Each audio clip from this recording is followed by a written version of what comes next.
कहता है तेरी अशरफियाँ कहाँ है। तो बता रहा है कि मेरे पास 40 अशरफियाँ है, तो वो अशरफियाँ कहाँ रखी है तेरे। आगे देखो, लड़के ने अपनी सदरी को फाड़कर उसमें छुपी अशरफियाँ निकाली। अस्तर सदरी, देखो लड़के ने अपनी सदरी को फाड़कर, सदरी उसको क्या बोलते हैं, जैकेट।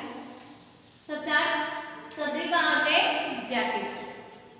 तो लड़के ने अपनी सदरी को फाड़कर उसमें छुपी। लड़के की माँ उसको अपनी सदरी जो जैकेट पहना हुआ था उसके अंदर, अस्तर के अंदर सील कर उसको अशरफियाँ देती है।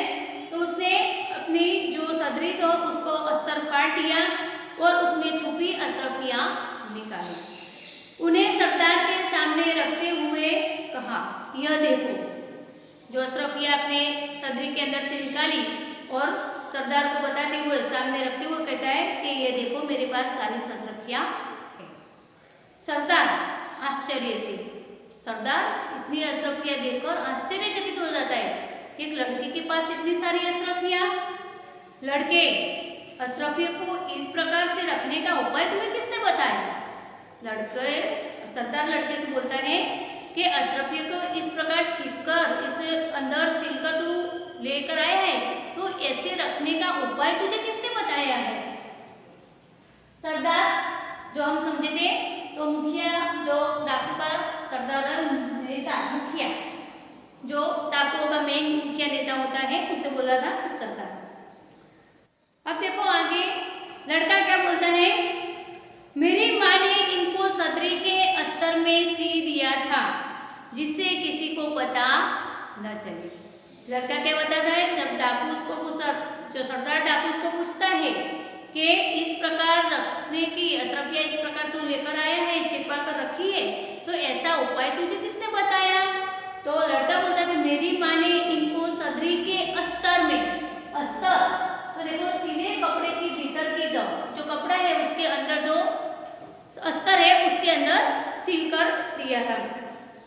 तो मेरी माँ ने इनको सदरी के अस्तर में सी दिया था जिससे किसी को पता न चले। ऐसा लड़का उस सरदार को पता है कि मेरी माँ ने सदरी के अस्तर में ये सी दिया था कि किसी को पता न चले कि मेरे पास 40 अशरफियाँ है। आगे देखो सरदार क्या कहता है, तो तूने अशरफियाँ का पता हमें क्यों बता दिया। तेरी माँ ने नाम ऐसे तुझे दिया था कि किसी को पता न चले, तो इस अशरफियाँ तेरे पास थी, वो पता हमें क्यों बता दिया तूने। तो लड़का क्या बोलता है, देखो यहाँ आता है सच्चाई का महत्व। देखो मैं झूठ कैसे बोलता, मेरी माँ ने कहा था बेटा सदैव सच बोलना। मैं झूठ कैसे बोलता कि मेरी माँ ने बोला था कि सदैव सच बोलना, झूठ बोलना पाप है। इसीलिए मैंने आपको इसका पता, आपने पूछा कि तेरे पास कुछ है, डाकू ने पूछा, तो उसने सच बता दिया कि हाँ मेरे पास 40 अशरफियाँ है, क्योंकि मेरी माँ ने बोला है कि बेटा सदैव सच बोलना, झूठ बोलना पाप है। आगे देखो सरदार डाकुओं से क्या कहता है, देखो यहाँ एक छोटा बच्चा, 9 बरस का बच्चा सरदार का, जो डाकुओं का हृदय परिवर्तन कैसे कर देता है और डाकू जो लूटपाट करने का काम करते हैं वो छोड़ देते हैं, ये बात आगे आएगी। आप देखो सरदार डाकुओं से कहता है, यह छोटा बच्चा अपनी माँ का इतना कहना मानता है कि ऐसे संकट में भी झूठ नहीं बोलता। सरदार अपने डाकुओं से बताता है कि इतना 9 वर्ष का छोटा बच्चा है जो अपनी माँ का इतना कहना मानता है कि हम जैसे डाकुओं से इतना संकट, उसे डर भी नहीं लगा और ऐसे संकट में भी उसने झूठ नहीं बोला कि मेरे पास 40 अशरफियाँ है, इसलिए बता दिया। हम लोग बड़े होकर भी ईश्वर के बताए नेक रास्ते पर नहीं चलते और लूटमार करते रहते। जो इतना 9 वर्ष का छोटा बालक भी ऐसे संकट के समय जो झूठ नहीं बोलता है, तो हम तो इतने बड़े हो गए, इतने बड़े हैं और ईश्वर के बताए सही रास्ते पर, नेक रास्ते पर चलना, अच्छे या सही रास्ते पर चलना। तो नेक रास्ते पर या सरदार डाकू के हम लोग तो बड़े होकर भी ईश्वर के बताए नेक रास्ते पर नहीं चलते, अच्छे या सही रास्ते पर नहीं चलते और लूटमार करते रहते हैं। आगे देखो हमने देखा था लूटमार करना, तो जो धन सामान लूटता था सब डाकू, अब जो सरदार थे सब डाकू सरदार, बात तो ठीक है, सरदार सब डाकू सरदार को कहते हैं कि आपकी बात तो सही है। सरदार डाकुओं से कहता है इनका लूटा हुआ सामान इन्हें वापस कर दो। जो यात्रियों का समूह बगदाद जा रहा था उनके पास से जो सामान लूट कर लिया था, वहाँ देखो आप डाकुओं का हृदय परिवर्तन हो गया। जो लूटा हुआ सामान था वो यात्रियों को लौटा दिया।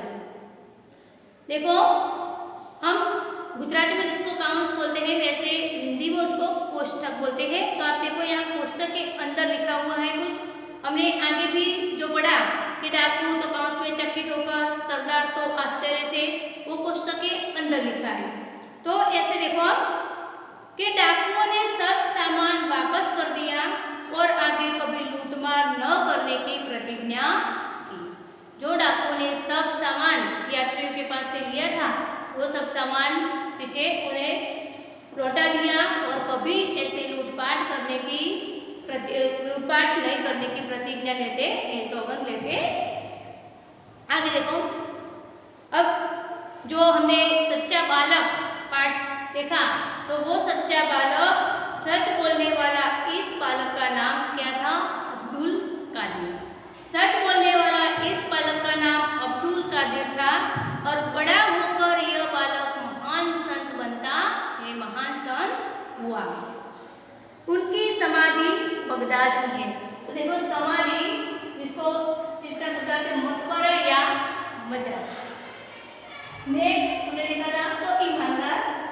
और देखो आगे महान संत बनता है कि जो अब्दुल कादिर है उनकी समाधि बगदाद में है और वहाँ प्रत्येक वर्ष बड़ी संख्या में लोग दर्शन के लिए जाते हैं। भगवान की तरह अब्दुल कादिर को प्रभु की तरह, ईश्वर की तरह वो मानते हैं। तो उनकी समाधि अब्दुल कादिर की बगदाद में